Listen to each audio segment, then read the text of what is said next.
Richard Rouse. Rabbit Hole, a new film starring Nicole Kidman, Aaron Eckhart, and Diane Wiest, is about what happens when the natural order of things is disrupted.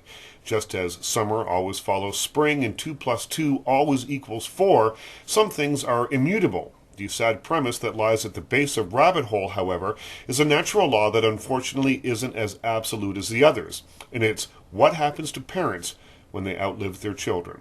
Howie and Becca, that's Eckhart and Kidman, are a couple trying to deal with the death of their 4-year-old son, Danny. They're at different stages of their grief, but share a couple of things: a terrible sense of loss and an inability to know how to deal with it. On the surface, he wants to move on, but at night secretly watches videos of the toddler. She's angry at the world, a bubbling cauldron of resentment and hurt that could boil over at any time. Healing comes slowly and from some unexpected sources, leading up to a climax that is quiet and inconclusive, yet starkly effective.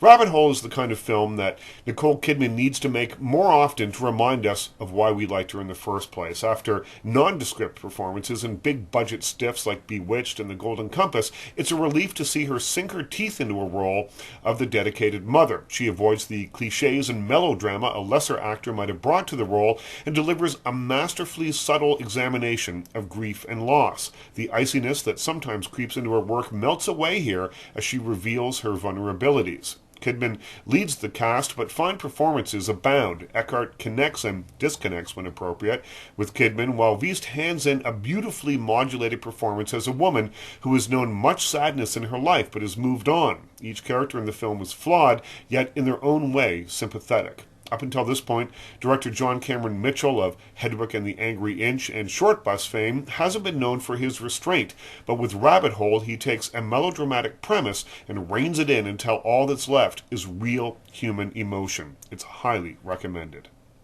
Richard Rouse.